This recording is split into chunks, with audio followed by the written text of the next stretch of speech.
Ethereum needs to try harder to keep its dominance in a multi-chain future.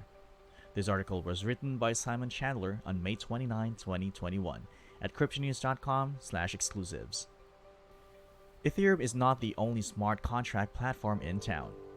While it certainly has a first-mover advantage in its quest to become a decentralized universal computer, there are a growing number of other chains also offering the infrastructure for running decentralized apps, and some of these appear to be eating substantially into Ethereum's share of the pie.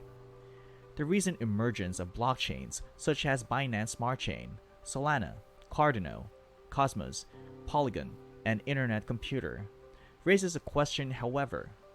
Can such blockchains and platforms peacefully coexist in a multi-chain ecosystem, or are we likely to see consolidation around a few dominant networks as the industry matures? According to industry observers, we'll see a multi-chain future, even if a handful of platforms will grow larger than others. But while most imagine that Ethereum will continue to play a leading role in the ecosystem for some time to come, others are warning that it needs to solve its gas problem quickly or else fall behind newer rivals. The rise of the blockchains. A slew of new EVM or Ethereum Virtual Machine compatible blockchains are right now successfully taking activity away from Ethereum itself, said Mark Jeffrey, the CEO of Guardian Circle. The most successful of these is Binance Smart Chain, which has been expanding at a much faster rate than Ethereum in recent weeks in terms of new addresses and transactions. There are a number of simple reasons for this expansion of EVM-compatible chains, according to Jeffrey. The first is the gas crisis on Ethereum proper has made transacting there very difficult. Fees of $30 to $50 simply for sending coins and fees of $130+ for minting new NFTs have severely retarded Ethereum's usage and growth. He said, adding that rising costs has created a clear opening for competitors. Secondly, by developing EVM-compatible chains, rivals to Ethereum essentially gave themselves a ready-made ecosystem of dapps and projects to host. The smart Ethereum killers realized that if they simply forked Ethereum and removed the gas problem by changing the consensus and mining mechanisms, all of the popular projects on Ethereum could simply transplant their EVM-compatible code to the new chain. On the user side, MetaMask and other Ethereum-compatible wallets could be used immediately with these new chains, Jeffrey added. In other words, the current crop of Ethereum killers, such as Binance Smart Chain, Polygon, and Phantom, have a better chance than ever of gaining a significant share of Ethereum's market, distinguishing them from would-be killers from several years ago. Yes, one could argue that the higher fees on Ethereum now provide more of an opportunity for competitors than before. A spokesperson for BitMEX Research told cryptonews.com. For Binance's Changpeng Zhao, the emergence of newer chains isn't particularly surprising, given that the industry is still growing and looking for alternatives to existing platforms. For example, Binance Smart Chain offers a high-performance and low-fee public permissionless network that's compatible with the Ethereum Virtual Machine, the CEO told cryptonews.com. The faster transaction speed and low transaction costs have accelerated its utility since its launch last year, and this is one of the efforts to serve users better. That said, few industry figures expect that any one of these competitors will overtake Ethereum to such an extent that it becomes the dominant chain, relegating Ethereum to the margins.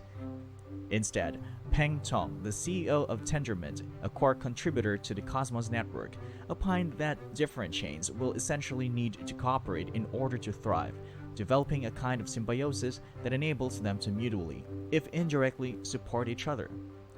We've seen incredible development and innovation built on and around Ethereum, and at Cosmos, we want to help that development, particularly in the burgeoning area of DeFi, grow sustainably. We believe that blockchains should collaborate to grow the industry and benefit from each other's expertise, he told cryptonews.com. Tong added that chains which position themselves as Ethereum killers will find it hard to compete without compromising, either on levels of decentralization, user base, or network effect. We shouldn't be competing internally, but seeking ways in which we can interoperate and help each other grow. Indeed, few, if any, participants in the wider blockchain ecosystem believe that crypto is a zero-sum game in which one platform will inevitably conquer everything.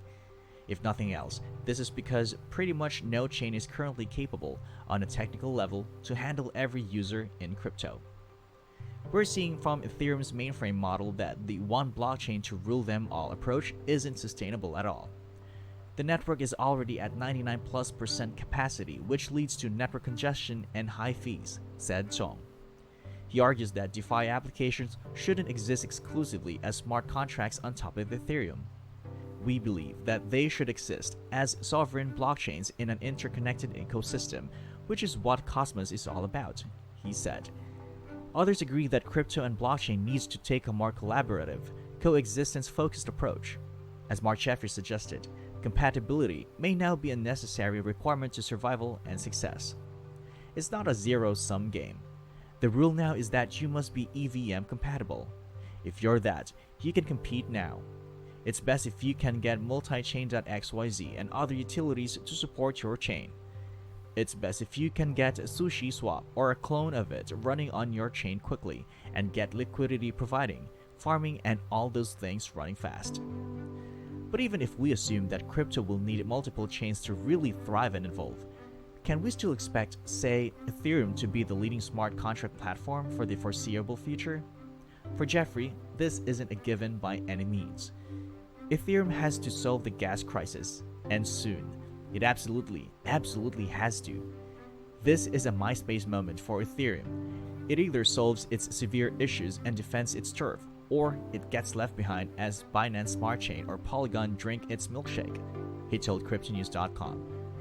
For BitMEX research, Ethereum boasts certain advantages which may be enough to keep in the lead for some time to come. Liquidity locked inside of DeFi could be a strong advantage. It could be hard for rival platforms to generate this liquidity, unless the rivals have help from well-financed backers such as FTX and Binance, its spokesperson said. BitMEX research also adds that coin ownership distribution, in the sense of being more widely dispersed than with rivals, may be beneficial for Ethereum, as may the sheer number of apps and tools that have been built for Ethereum, even if many of these can be transferred to other chains. However, in the longer term, Tendermint's Peng Zhong suspects that Ethereum's dominance may slip to some degree once developers shift more towards building blockchains rather than apps, driven by the desire to have their own sovereign chain and to make their own rules. After the advantages of this autonomy become clear and the ecosystem of interconnected chains grows, I think we will see a migration away from smart contracts to independent blockchains. There will be no limitation on the number of chains nor potential use cases for the future multi-chain and multi-protocol environment, and Ethereum will definitely continue to play a major role, he said. If you like this video, don't forget to give us a thumbs up and click the subscribe button, as these would really help our channel grow. Thanks for watching, and I'll see you in our next one.